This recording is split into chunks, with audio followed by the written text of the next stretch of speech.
All right. I I'm thinking this is live. I'm a little bit early, but as our really good friend Grace Torres says, if you're not early, you're late.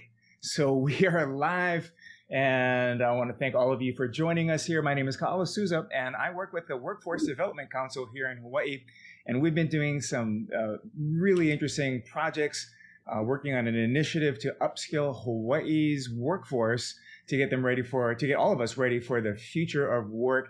And so I've been talking in that capacity to fascinating people with fascinating ideas over the last 12 months, and have said, hey, can we just get some of those people onto this live stream so we can share some of these ideas with other people, get our discussions going, start to raise awareness of these concepts and ideas and different ways of thinking.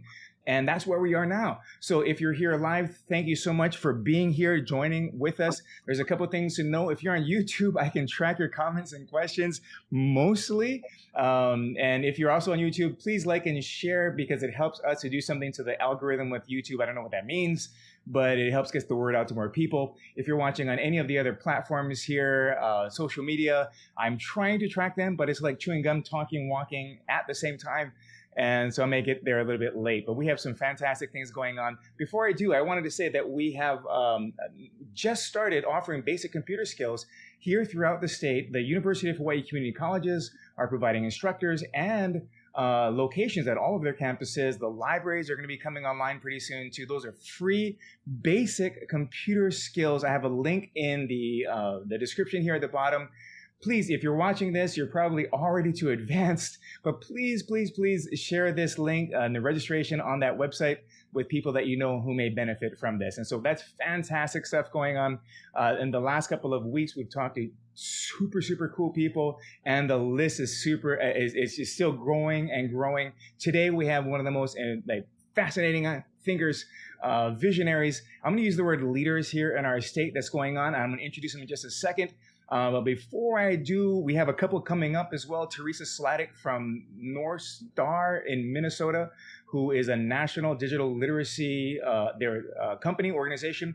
We're going to be talking to them tomorrow. Next week is Jason Chang. He's the president of Queens Healthcare, talking about the future of work in healthcare. And I probably should have led with this. Shout out to my wife, Lisa Souza, who is actually working right now. But it was our anniversary yesterday, and happy anniversary to you. I didn't do any other social media things, but happy anniversary, 30 years for us. It's a huge thing. And it started me thinking about the next 30 years. And then coincidentally, I had a work anniversary that some of you on LinkedIn had said, hey, congratulations, Ka'ala. But that's 12 months working on this project to upskill Hawaii and our workforce with the Workforce Development Council. So all kinds of birthdays going on, and that's a perfect lead-in for this guest that we're going to be having today. Today, we're talking to Glenn Wakai. He's a senator here in Hawaii, and he is legit. I've talked to so many people, not me talking a lot, which is true, but I've talked to so many people around our state and around the country. And I always ask him, hey, what are you thinking about the future of Hawaii here, of work here, of our economy? And there's very few that give me what I consider an alternative picture of the future. And by that, I mean, we're talking about people who are going to be visionaries. That's what I consider a vision. That's the definition of leadership to me, is somebody who has a vision, and vision is an alternative picture of the future. So we have Glenn Wakai on today. And let me just share this bio with you guys today. Started public service in 2002 when he was elected to the State House of Representatives, moved to the Senate in 2010. Currently the chairman of the Energy, Economic Development, and Tourism Committee. So before that, though, Glenn was 11 years in television news, and I totally forgot about that. His reporting career began in Guam, later moved to Saipan to build this TV station from scratch, and came back to Hawaii to become a reporter for KHON Fox TV 2 News and KHNL News 8. And this is kind of the important things for people. They want to know like where you graduated from. I don't have your high school here, but I have to check a little bit later, Glenn. Graduated from University of Southern California, degrees in journalism, sociology, business administration as well. So he's all around intelligent, super smart guy. And I want to welcome to our live stream here, Glenn Wakai. What's up? Hello. Let me get all those things there. What? You're looking good, man. Yeah, thank you. Thank you for saying that I'm legit. That's a good one. Yeah, You validate validating my existence. Thank you, Kala. And happy anniversary. Oh, 30 thank years. I you. give your wife a lot of credit. Yeah, oh no, yeah, the wife for sure. Somebody's like, what is the secret of like a long marriage? I'm a patient wife, kind wife, super like generous wife. It's not me. Well, you bring a lot of energy to the relationship, I'm sure. So she's lucky as well. Oh man, thanks. I'm not sure how many people call you legit, but I'm gonna lead with that. So we're super happy to have you on here. Like I spoke with you like several times over the last, I don't know, 12, 13, 14, 15 months. I started talking to you a year and a half ago, talking about Workforce Development Council and workforce in general and some of your ideas. And most recently, you were definitely a strong supporter for our basic computer skills, digital literacy skills with Representative Case to get some funding for that. So thank you, thank you, thank you so much. You were also at one of those classes, the very, very first one that we started. You showed up over there. So what did you think when you first went there? I thought that was fantastic that you started in Salt Lake Library. And when I went there, I was just kind of amazed that they were keiki to kapuna. And they all had just basic computer skills. And you totally upskilled them for embracing the digital technology world of today. And for the kapuna, maybe not so much a workforce development issue, but they got to get online to get a vaccine. They got to get Yeah. online to register their car or get their state ID or whatever. That was super helpful to them. So it's more than just workforce. It's just upskilling our Yeah. entire community. And we really appreciate your expertise, time, and knowledge, Kala. Yeah, we're so grateful to have you there. And I know that this is your home turf, right? You from Salt Lake area? Is that right? That's right. That's where I am right now. Oh my goodness. Yeah, represent. Wait, where did you go to high school at? I know I got the whole college thing, but where did you go to high school? I just got to ask. I went to Midpack. Mid-pack. Okay, represent. And Yeah. what year did you grad? I got to ask that too. 1985 in the past century. What? But I'm I went to school at Monolo Elementary and Monolo Middle School, but I wasn't smart enough to go to Monolo High School. So I went to Midpack. Jeez. Oh, jeez. I'm also a 1985 graduate, which means that you are in the prime of your life right now. This is it. Is that a nice way of saying I'm old? Yes, I'm old. Only if I'm old too, and my back and my knees make me feel like that. So thank you very much. You're in the prime of your life, because that's what my kids tell me too. Dad, you're in the prime of your life, and can we have the car keys? You got some cash? I thought I was in the prime of my life when I was in college, but the prime is I'm still waiting for my prime. Yeah, no. This is it right here. So again, super happy to have you on here, and I have a whole bunch of questions that I've been thinking about, but way back, like again, over a year ago, when we were first talking, when I first met you, I remember sitting in your office and you were talking about some of the things, and this may be early even in our conversation, but you had like three like projects that you were working on, just really big, that I want to get to and have you explain that, because I forgot. There's like they all kind of not rhyme, but they start with the same letter, and I want to get to that. But then I also economic plan. Thank you. I can explain that to you later. Thank you. I want the whole thing, because what we're looking at here now is this.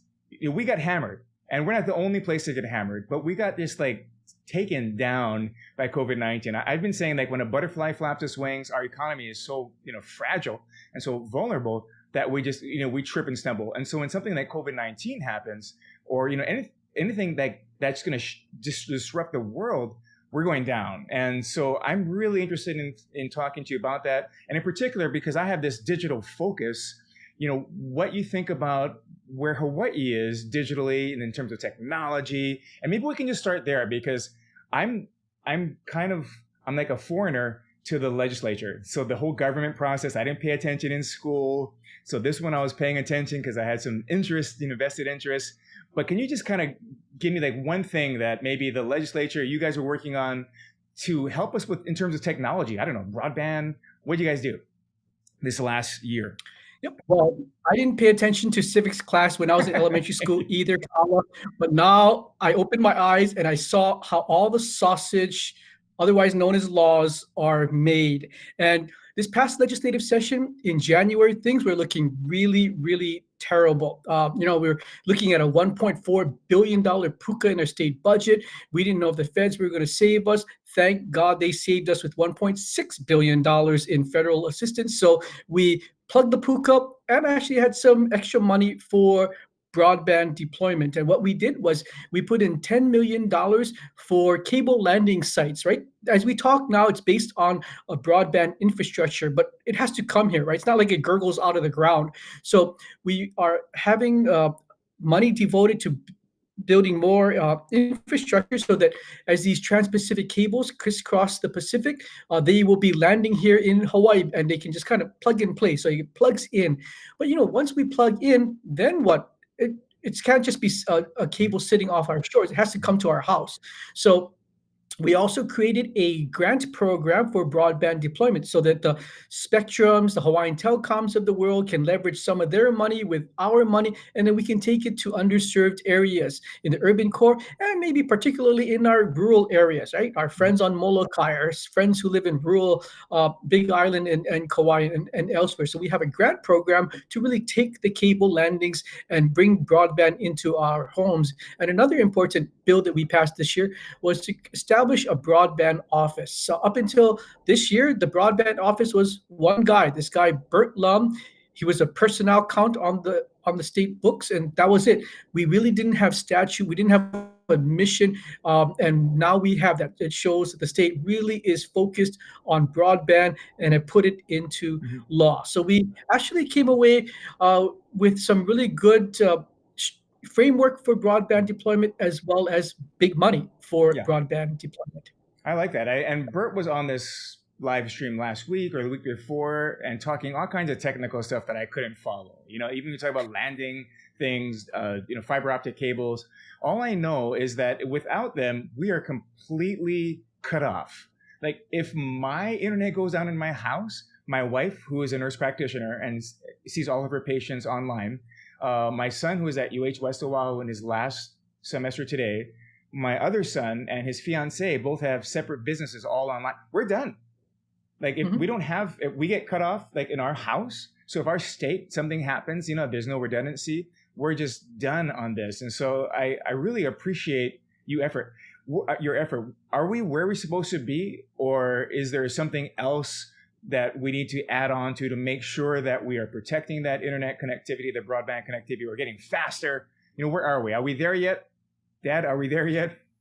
Yeah, I think we have pretty good broadband infrastructure, but it's old broadband infrastructure. It's kind of like a car, right? You buy it new, and eventually the thing is going to putter out, or you got to change the oil immediately, or you got to fix a carburetor or whatever is in the vehicle. So we're kind of at that stage where we have a good car. It served us well, but we got to make sure that we maintain it. And a good case in point as to how good our broadband is that some of your viewers might know that the University of Hawaii just last week hosted a esports Yes. event. It's called Overwatch, right? And Overwatch came here because our broadband is good. This thing called latency, right? How much time does it take for me to type in something here, go to Elliot, and come back? That's called latency. They were able to bring that down to the point where they can have esports gaming, so that there were there were teams from the US mainland here in Hawaii, and they were challenging teams in Japan. But we couldn't have had that set up last week if our broadband was junk. So we actually have pretty good broadband. And what I just mentioned earlier was about making sure that we have good broadband well into the future, well past your children graduating from grad school and their grandchildren going to grad school. Thank you very much. And I thank you for bringing up my children. Like this whole, we had dinner last night. They made a little party for us. It was amazing. They had balloons and it was special. Like kids are old. And it started me thinking, though, they're saying, hey, did it seem like it was fast, 30 years? Did it seem like a long time?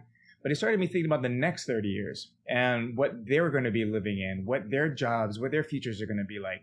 And I'm kind of concerned, the Hawaiian way, the Hawaiian culture, you think about actions and consequences, and you think about them generationally. So you think about how that's not just going to affect me, but how it's going to affect them and their children.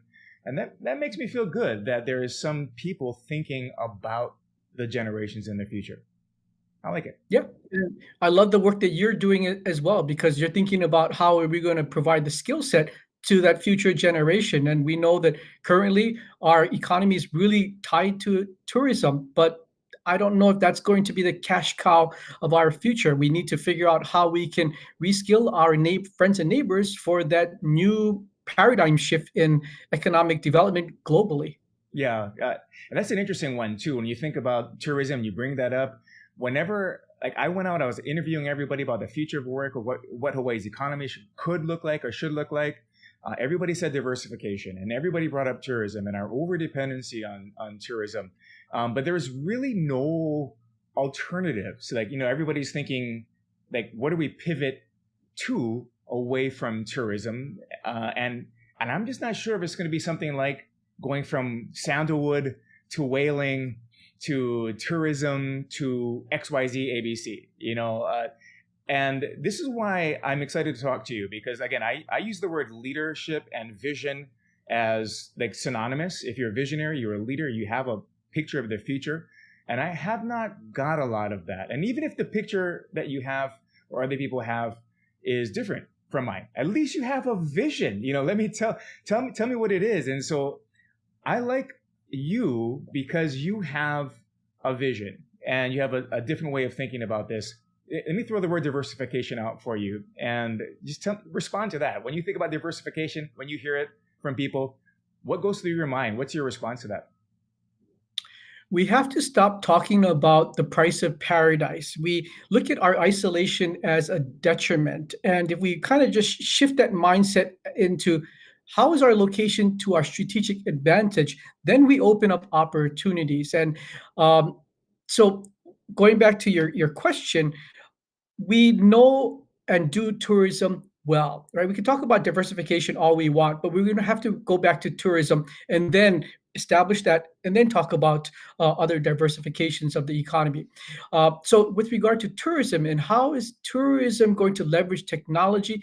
I mean, we saw there was a Civil Beat article a couple of days ago, which says that as tourism rebounds, 20,000 people, particularly in the hotel industry, are not going to have jobs to go back to because technology is kind of replacing them, right? Reservation system, Yep. even keys. You don't have to go to the front desk, right? You can just get your key and beep right there on the door and drop your bags and get to the pool.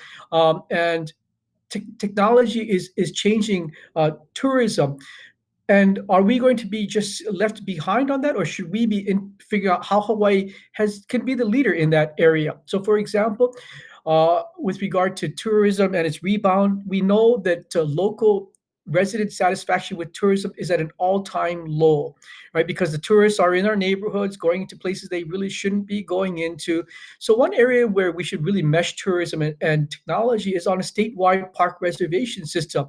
So, I'm in California. I'm going to be coming to my dream vacation here in Hawaii, and I can book my reservation to Diamond Head. Maybe I'll go to Maui. I'll go to Iaonito. Maybe I'll go to Kauai. I'll go to Haena Beach Park, but I can do it all online. And the state will then know how many people, and maybe most importantly, we can monetize it, right? We're going to charge people for going to these locations. But that's where we should be really thinking about using technology as our friend and helping to enhance tourism.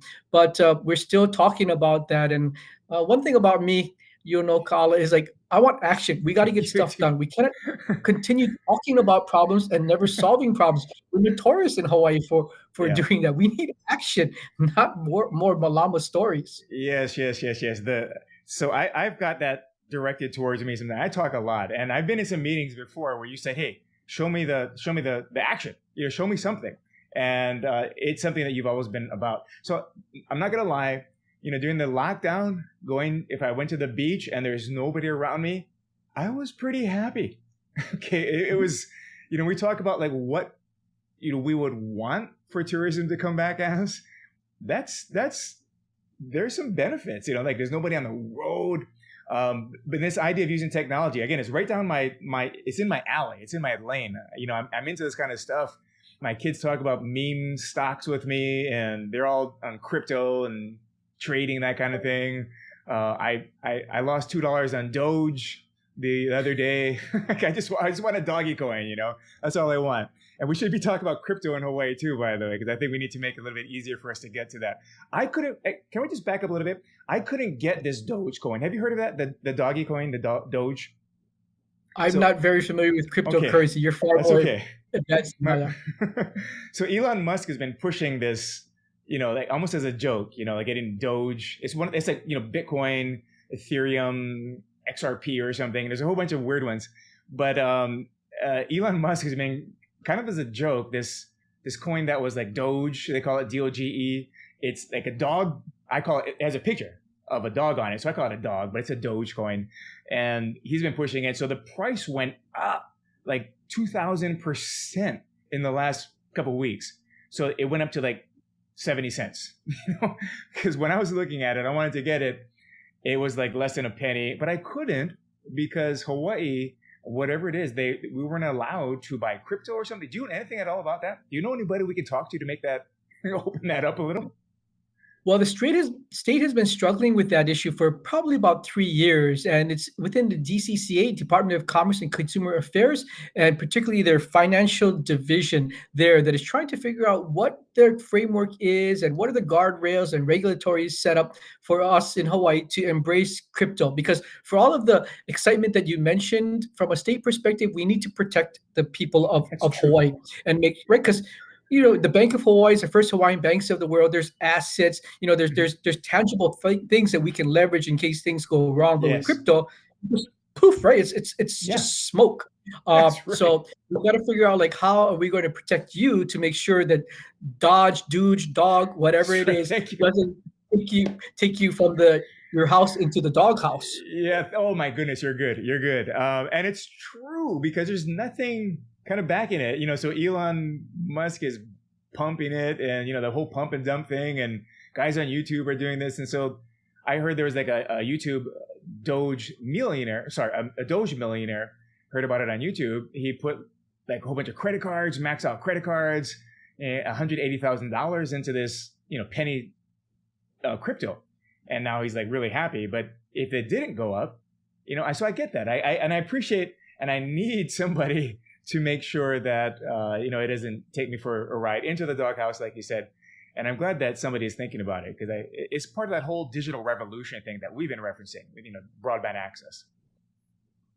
Yep. So smarter people than me are thinking about that, but smarter people than me have been talking about it for 3 years. So again, there's an example of where the state has to stop talking about stuff and start executing. I mean, let's just take a little tiny steps. I don't know all the players in the crypto world, but let's just take the first step and not maybe have thresholds, right? X amount of dollars so that you're not spending 100 grand on it. Maybe an individual can drop 5 grand or whatever, right? Just put our toes in the water and then go at it and grow from there. But to just be an outlier and watch this kind of evolve elsewhere with Hawaii not participating is probably not the right approach to take.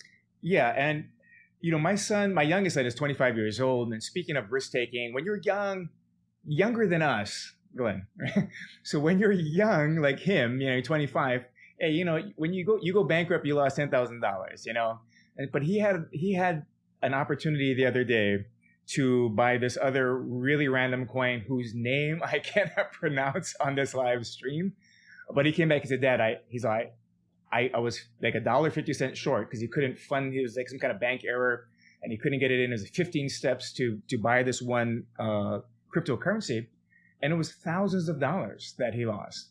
And I think more than $10,000, like ridiculous. But I like your penchant for action.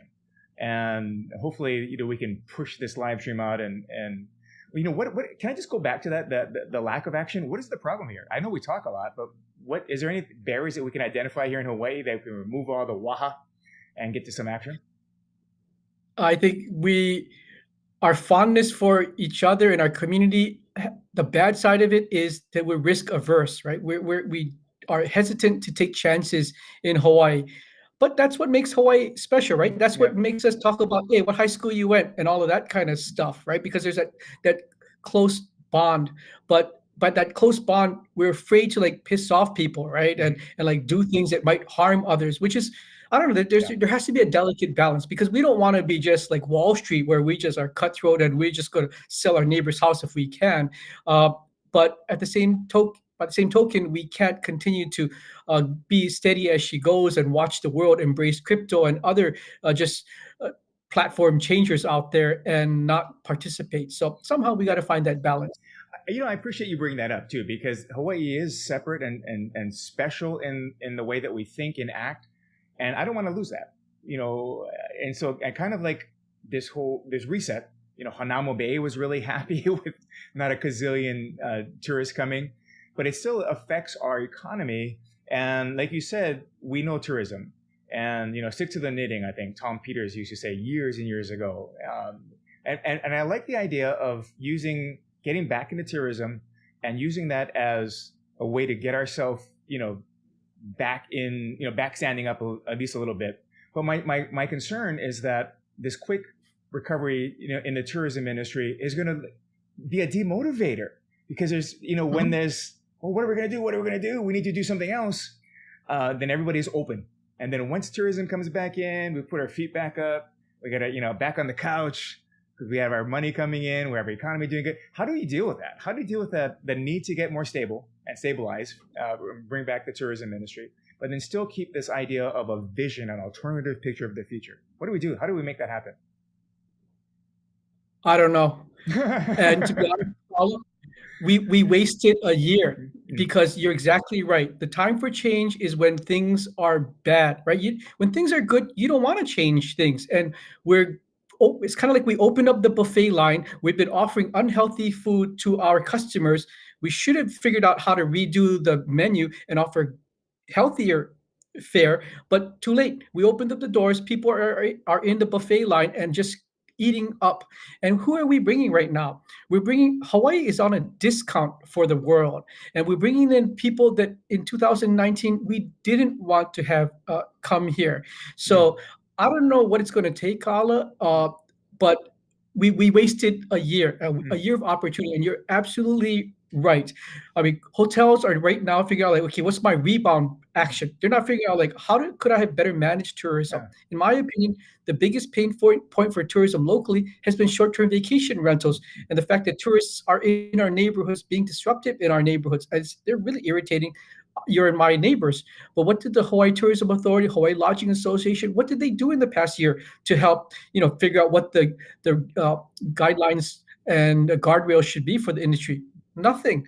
And so we lost that opportunity. Now people are busy and they have less incentive and certainly less time to go and figure that out. So I don't know, Kala. I wish I had the answer to your I question was as to hoping, what is but I it. appreciate you being honest with me. Saying I love the I don't know, but I also like when you say that, hey, we lost an opportunity here, we lost a chance. But I don't want to think that we have lost it forever. There's still people who are looking at alternatives, different possibilities. And I'm just not sure if we're going to have that momentum, like you said, when everybody's all comfortable and we're all cruising, or we're super busy because now we're working again, and we're working in a job that to me feels, I don't know if this is offensive, but it feels like we're back on the plantation, like we're in the sugar again. We're going to be working in this job or this job. They're not high paying jobs, and you have to work 50 jobs, or you have somebody in your house, 50 people in your house to be able to pay the bills. And that just doesn't work for me. And so even my big thing in pushing digital literacy, digital competencies, talk about cryptocurrency. So my son first helped me with this a couple years back when he was starting his Amazon business, and he came back and told me, we were skateboarding, and he says, Dad, I made $80 while we were out skateboarding. And I said, I looked at my phone and I said, I got 8 emails and I made no money. And it just helped me to think a little bit differently about how people can make money in this day and age. So when we think about our workforce and the kind of jobs that we have, what are you thinking would be the best jobs, or the best industries? What should we be looking at as Hawaii for our workforce, so we don't have to work 50 jobs? Yeah, well, I'm a believer in one good quality job. And there's so much political capital this year, last year, and in years ahead talking about the minimum wage increase. And keep in mind that is for the bottom 5% of our employees.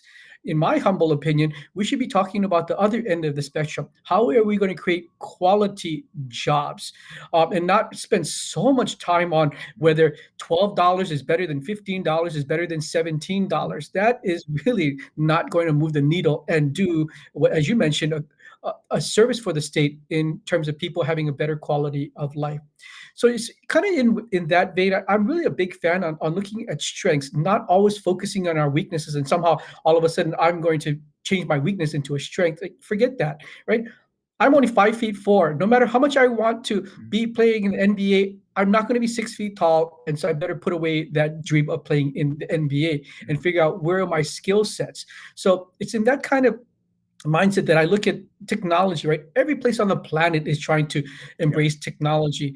And so we can't be all things to all technologists. We're not going to be the biomedical capital of the world. We're not going to be the software development capital of the world. There's no location advantage for that. But I can tell you that there are three areas that I believe where Hawaii should and could be global leaders. I call it the triple A economic plan.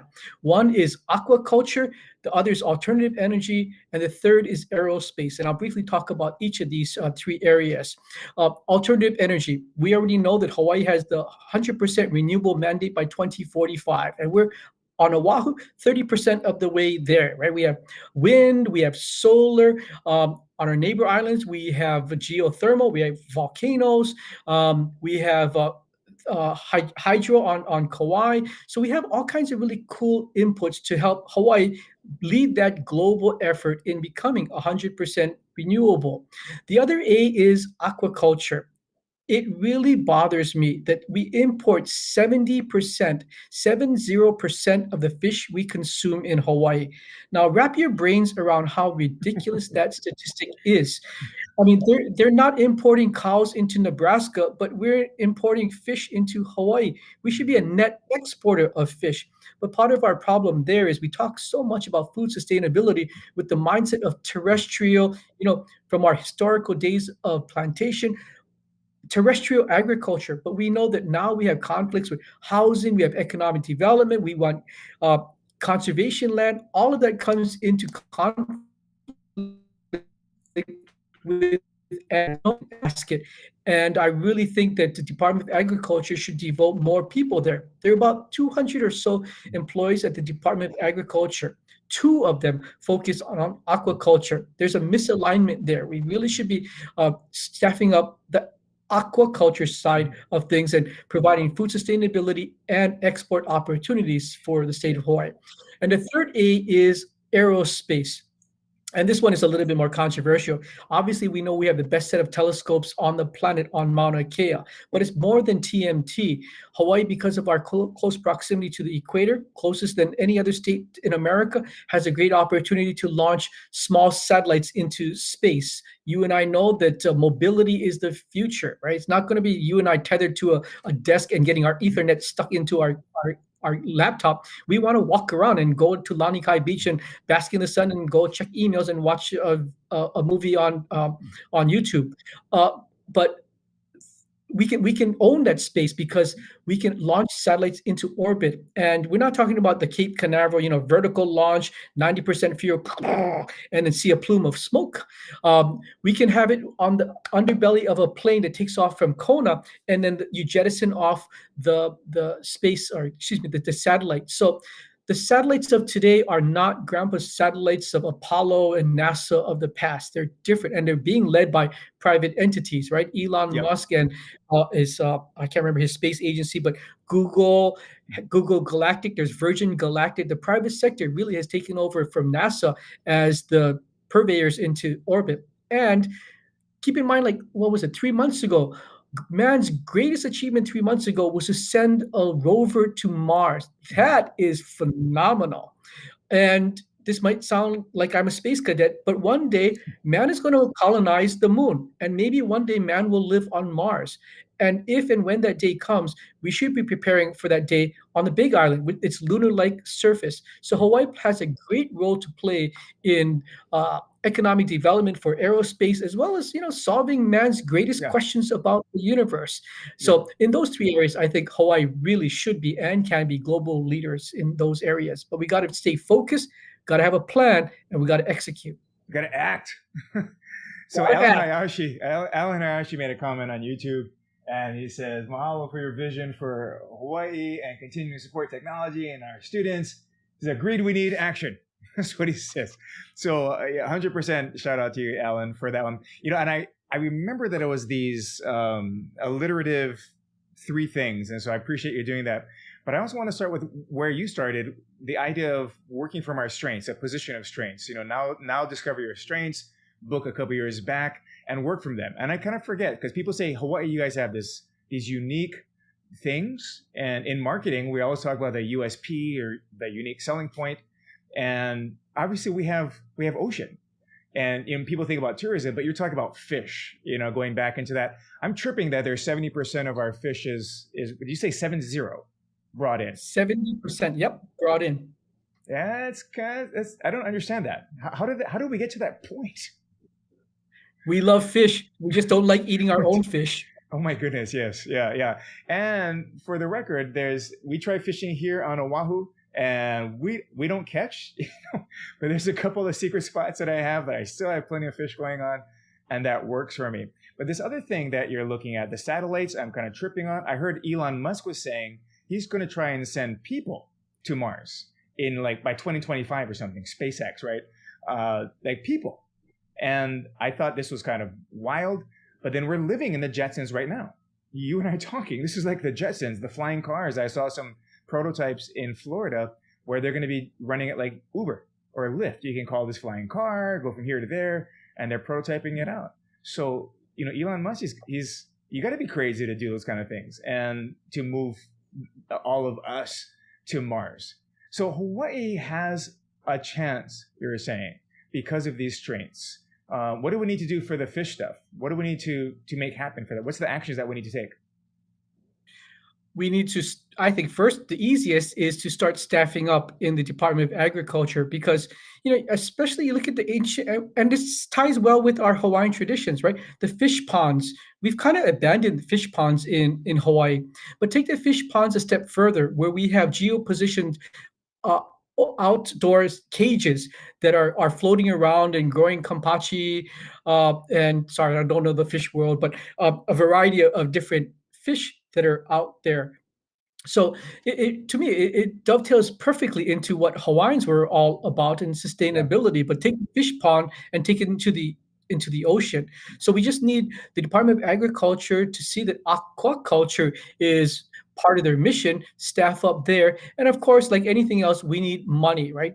Grants or otherwise to kind of chum the waters. And we eventually need to invest in a fish processing facility, right? Because it's one thing to just catch it and then you brine it and you freeze it, but maybe there's the real economic potential is in the processing of the fish, not just putting it in a tuna can or whatever, but turning it into, omega, whatever oils that come from fish, put it on your face, put it in your body, whatever can be utilized from that. So we have to think about that as well. What kind of fish processing plant can we establish here in the States to really capitalize on the value of marine fish, crustacean, ogo industry in Hawaii?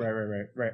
I like that a lot. And just for the record, I do the fish oil, like the omega-3s, all the time too. I'm curious what kind of support you have for this idea. Again, because the fact that you have a vision, an alternative picture of the future is positive to me, but not everybody's going to vibe with that. Not everybody's going to be on that. But do you have a lot of support for this? Or what would be people's, maybe I'll ask the opposite question. What would be people's concern with doing this? It's kind of aquaculture. What would be the pushback? Same old. There's a lot of people who like terrestrial agriculture that believe that we can grow our way into a better situation. And even, within the agriculture industry, are we growing agriculture for food sustainability or for economic development? Because I hear so much talk about, we should grow what we eat. Well, if that's in fact the case, then Hawaii's going to be covered with rice paddies, right? Everybody eats rice every day. Yes. And I'm really of the mindset that we should grow what makes economic sense. If cacao, the basis of chocolate, Kona coffee, vanilla are high value commodities, then yeah, okay, I might not eat all of those things every day, but that's what we should be growing for export opportunities. But even within the idea of the agricultural sector, I don't always agree with those who believe we should eat what we grow. And so we really need the community to just figure out like what is the path that we want to go in, right? Because if we start pouring money into wonbok, cabbage, and pumpkins, then okay, well we need to have a plan, and if that's what we're going to invest in, that's what we're going to invest in. But right now, we really have no clear game plan on food sustainability in this state. Yeah, and that's a concern for all of us, right? I mean, the COVID-19 brought up this thing. I did some work with the harbors back in the day. Haima, a couple years ago, our harbors go down, we're in trouble. So everybody talks about food sustainability right around hurricane season as well. But the idea of growing things, I guess terrestrial, when you talk about terrestrial agriculture, I like that term. You're talking about a farm like on land. Is that correct? Terrestrial? Growing out of the ground. I'm going to use that term as soon as we're done with this. Go talk to my kids and so let's talk about terrestrial agriculture. I'm going to sound super smart. But we talk about that, and I love the idea of food sustainability. So I have a little aquaponics, a little mini, aquaculture set up myself for years. I've killed so many tilapia. Poor guys. I apologize to them, and not on purpose. You're supposed to eat them, right? But my poor fish, they have a terrible aquaponics farmer in me. So I love that idea. The idea of having a competitive agriculture industry is hard for me to imagine. Do we have a shot? That's why we're not in the plantation economy anymore, right? Right. So your question is, do we have a shot at growing agriculture? I mean, is there?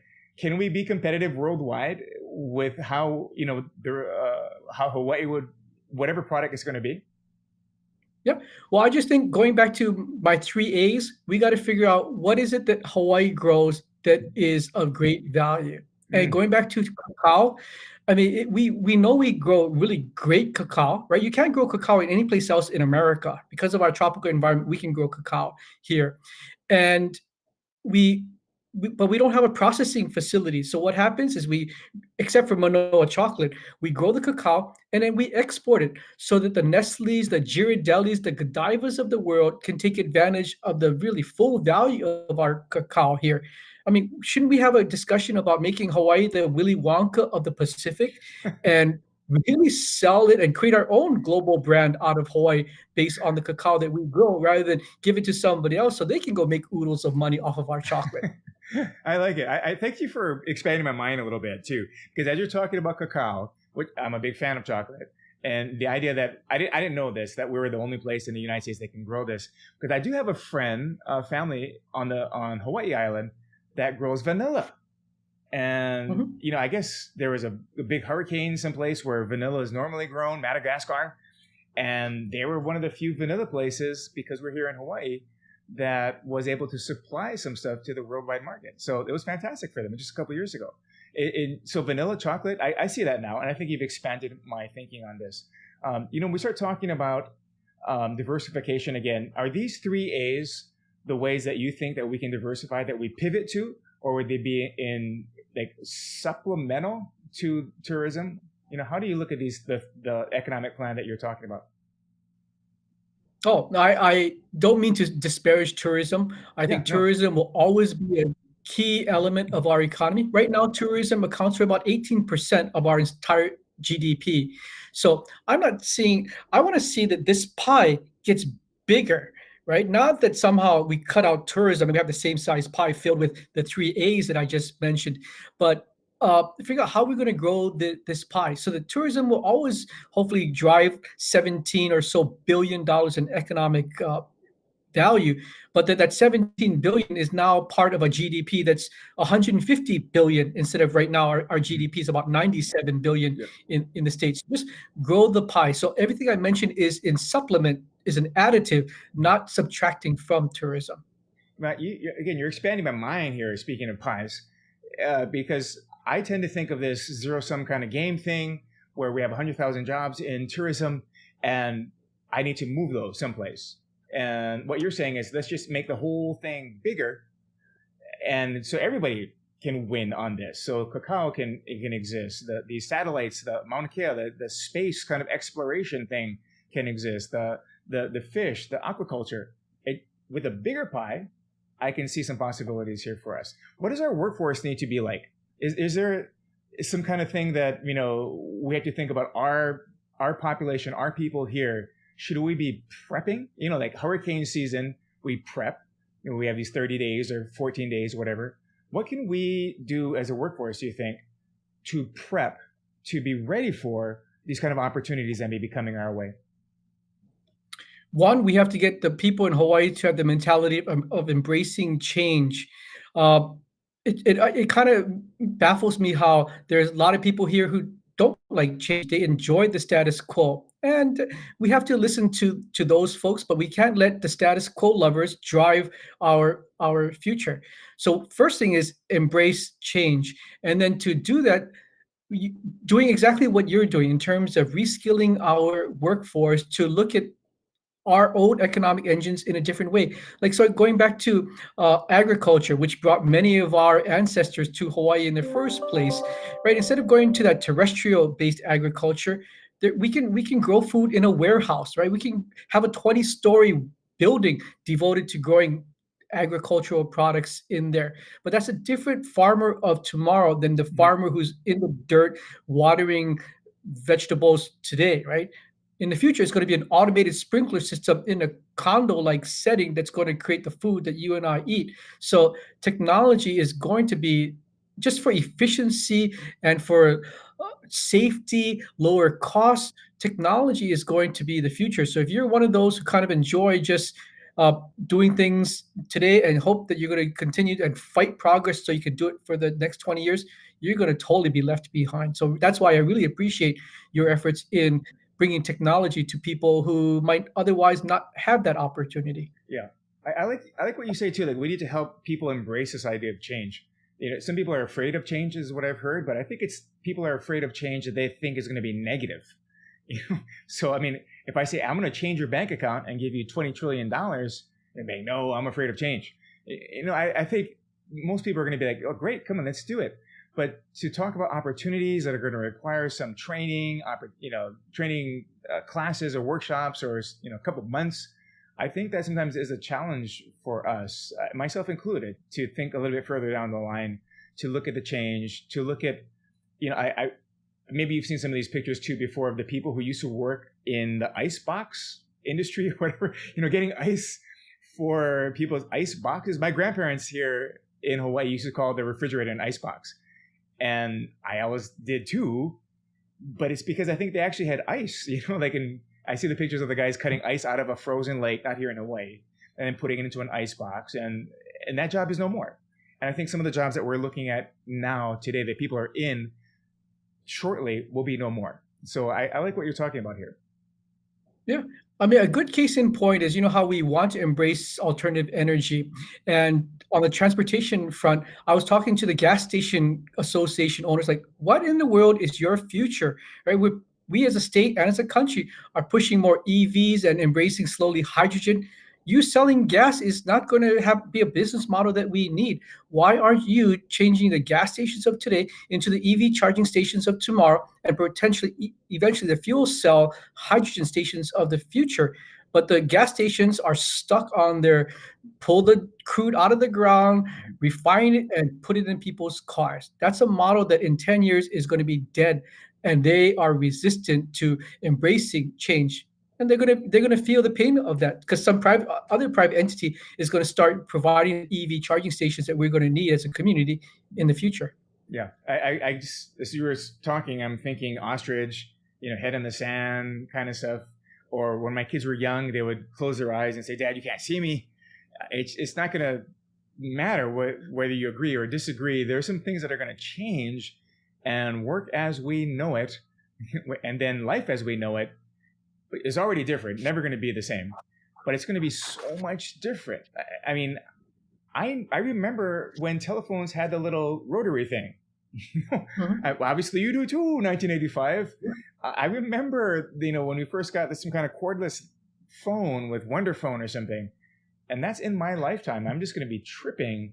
I hope I live long enough to see some of these changes technology brings to us. I'm not happy with what COVID-19 has done to the health of the world, but I'm hopeful that there'll be some changes because of the disruption caused by it. They're going to help us to navigate in a transition into this different life that we're going to have to live to be successful.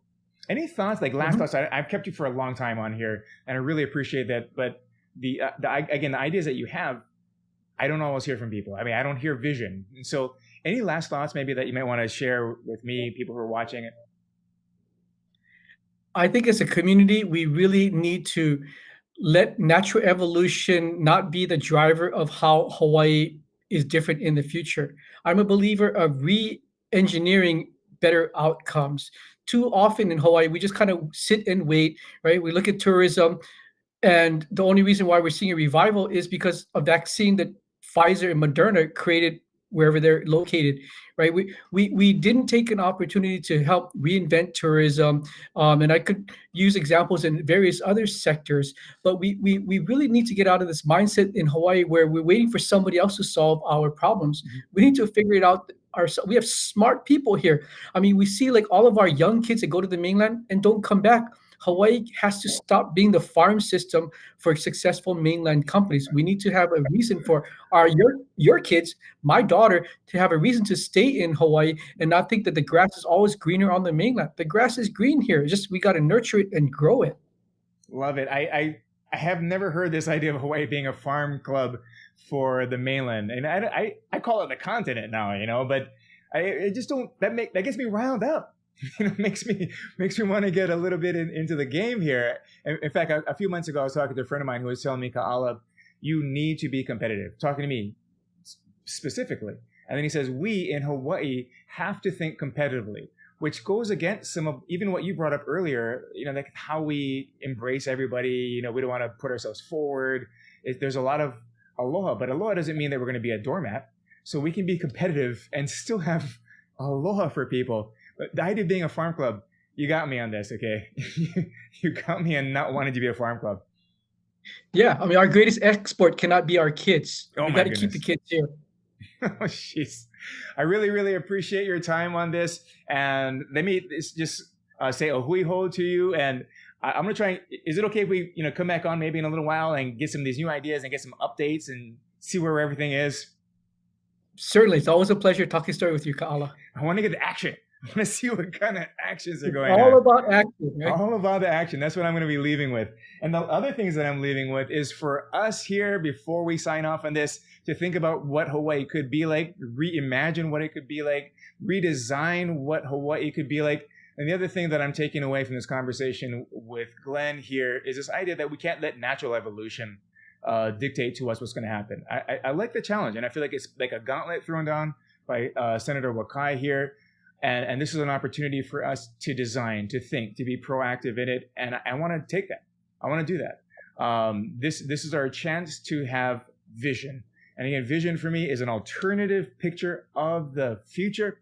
If you don't have an alternative picture of the future, you are not a leader. And I want to encourage you who are watching this live or watching the replay on this to think about your own personal vision, which would be you leading yourself, basically, and also think about what Hawaii could be. Just imagine.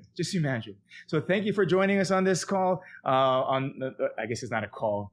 Speaking of how old I am, thank you for joining us this live stream in whatever place that you are. If you have any comments, questions, again, you can pop them into whatever place you're at. And even if it's delayed, we'll still get back to you. I want to remind you that tomorrow we have Teresa Sladek. She's from North Star, fantastic digital literacy organization, nonprofit from Minnesota that is going to help us here in Hawaii to upskill our workforce. That's happening at 11:30 next week. Jason Chang from Queens Hospital. All kinds of fascinating people, all kinds of interesting people. But again, reimagine, think big here. Let's do this, Hawaii. I'm out. Aloha, hui ho, and goodbye.